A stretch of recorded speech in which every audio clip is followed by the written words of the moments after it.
नमो भगवते वासुदेवाय। जय जगन्नाथ दर्शक बंधु, आज आसतु जानिबा भिडियोटे मंदिर परिक्रमा आपण माने केउ विधि रे करिवे। जेतेबेले आपण माने मंदिर को परिक्रमा करूछंती बा प्रदक्षिण करूछंती कोन कोन नियम रहिछि, जेउ सब नियम को मानी आपण जदि मंदिर प्रदक्षिण करंती ताहाले अशेष भाबरे पुण्य फल अर्जन करिवे। तेबे आसतु जानिबा केउ नियम केउ विधि रही आमर सनातन शास्त्रीय धारा रे केउ मंदिर को केते थर परिक्रमा करिवे बा प्रदक्षिण करिवे एवं केउ नियम रे देवी बा देवतांक मंदिर रे तांकर मूर्ति को प्रदक्षिण करिवे। तेबे जदि परिक्रमार कथा आसे जहाँ आम प्रदक्षिण बोली कही थाउ, प्रदक्षिण शब्दटी आपण माने अनुमान करंतु प्रदक्षिण अर्थात दक्षिण पटु ही आमे माने बाम पटु को प्रदक्षिण करिबा। तार माने कौन ना घंटा कंटा जो दिगरे जाए, घंटा कंटा आमर दक्षिण दिगरु बाम दिग को घूरी थाए, क्लॉकवाइज डायरेक्शन बोली जहाँ आम कही थाउ। सेथिपाई जेतेबेले आपण माने मंदिर परिक्रमा करूछंती सदा सर्वदा मने रखिबे आपणकर दक्षिण पटु बाम पटु को ही परिक्रमा करिवे। अर्थात डाहाण हाथ दक्षिण अर्थात डाहाण हाथ बा आपणकर डाहाण पट सेटा जो पटु को रहिबो सेही पटु ही आपण माने मंदिर को परिक्रमा करिवे। घंटा कंटार दिगरे अर्थात क्लॉकवाइज डायरेक्शन में ही मंदिर परिक्रमा करिवे। केबे भी बामरु दक्षिण को प्रदक्षिण करिवे नहीं, जहाँ को आमे एंटी क्लॉकवाइज डायरेक्शन बोली कही थाउ। जो मंदिर भी आपण माने परिक्रमा करूछंती बा आपण माने घरे भी जेतेबेले पूजा करूछंती तुलसी चौरा चारिपटे परिक्रमा करूछंती जेतेबेले भी आपण माने परिक्रमा करूछंती मन रखिबे केबे भी बामरु दक्षिण को प्रदक्षिण करिवे नहीं। सदा सर्वदा घंटा कंटा जो दिगरे घुरुछि अर्थात क्लॉकवाइज डायरेक्शन से ही दिगरे दक्षिणरु बाम को ही आपण माने प्रदक्षिण करिवे। यह द्वारा गोटे प्रचंड सकारात्मक ऊर्जा सृष्टि होता है, जहाँ आध्यात्मिक तरंग भाव में आम पाखक देवी बा देवता पाखु आसी थाए, जद्वारा आमर शरीर में गोटे आध्यात्मिक तरंग भाव सृष्टि होगा सहित जहाँ को आम देखिपारुना मात्र ताहा शास्त्रीय मत रही जे दक्षिणरु बाम को जदि प्रदक्षिण करा जाए ताहाले देवतांकर प्रक्षेपित तरंग प्रचंड आध्यात्मिक तरंग भाग में आम पाखक प्रतिफलित होता है। कहीं आपण मैंने जितेबाला मंदिर जाउछंती प्रदक्षिण करुछंती सेठी सदा सर्वदा तीन धूपरे विविध पूजा होता है, विविध उपचार मान अनुसरण करा जाय थाए, भोग करा जाए, आरती करा जाए, मंत्र पढ़ा जाए, घंटी बजा जाए। लक्ष लक्ष भक्त मध्य मंदिर मानक जाई थांती, वर्षर विभिन्न समय लक्षाधिक भक्तर समागम होता है। तेणु मंदिर बा देवालयर परिवेश गोटे प्रचंड आध्यात्मिक तरंग रे सदा सर्वदा तरंगायित होता है एवं देवतांकर प्रक्षेपित तरंग सदा सर्वदा तांको पाखरु उत्तररु दक्षिण आड़ को प्रवाहित हुए।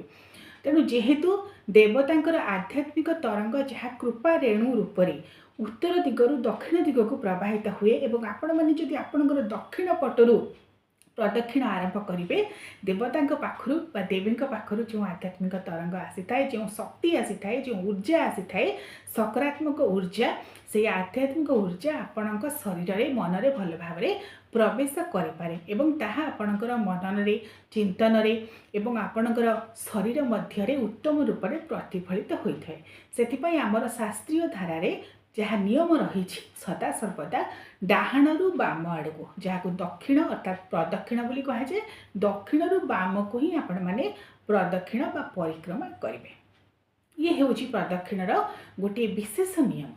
द्वितीय नियमटी हूँ प्रदक्षिण करिवार जितेबाला आपण माने प्रदक्षिण करुछंती सदा सर्वदा दुई हाथ जोड़ी प्रदक्षिण करेंगे एवं जो श्लोक मंत्र जनाण जहाँ भी आप जानते प्रार्थना स्तव जो मंदिर को परिक्रमा करिसेंती अर्थात जो मंदिर मध्य जो देवी बा देवता अच्छी जहाँकर मूर्ति आप गर्भगृह मध्य जानते से अच्छी बोली तांको उद्देश्य ही मंत्र प्रार्थना श्लोक यही सब को मने मने आवृत्ति करी मंदिर को परिक्रमा करेंगे।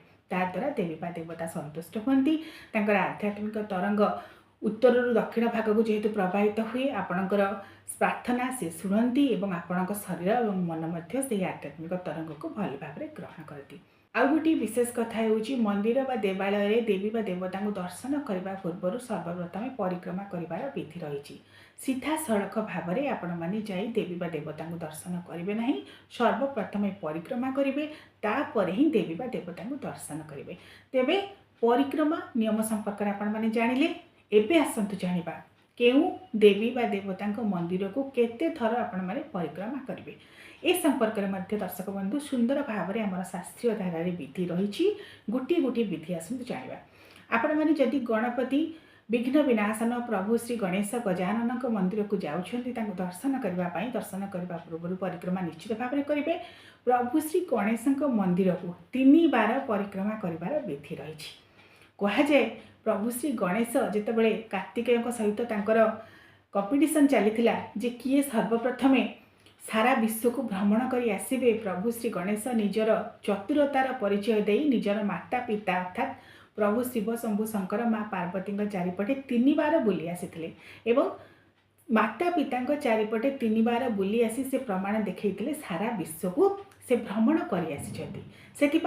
प्रभु श्री गणेश मंदिर बा मूर्ति चारिपटे आपने परिक्रमा बा प्रदक्षिण कर 3 बार परिक्रमा बा प्रदक्षिण करेंगे।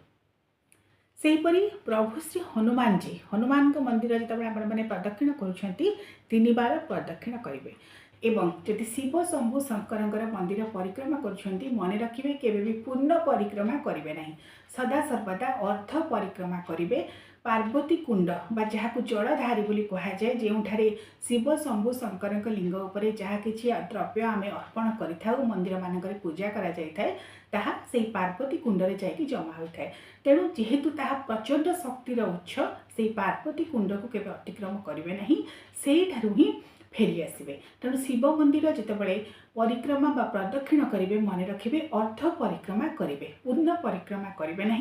मात्र जदि माँ मंदिर परिक्रमा करुछंती माँ देवी दुर्गा मंदिर हो बा आद्यशक्ति परात्परा भगवती भवानी जिते सब स्वरूप अच्छा देवी मानकर मंदिर जितेबाला भी आपण मैंने परिक्रमा करेंगे, महालक्ष्मी मंदिर परिक्रमा करेंगे, जिते सब देवी अच्छा मंदिर जदि परिक्रमा करुछंती गोटे थर परिक्रमा करेंगे, पूर्ण परिक्रमा करेंगे, डाहाणु बाम को ही परिक्रमा करेंगे गोटे थर।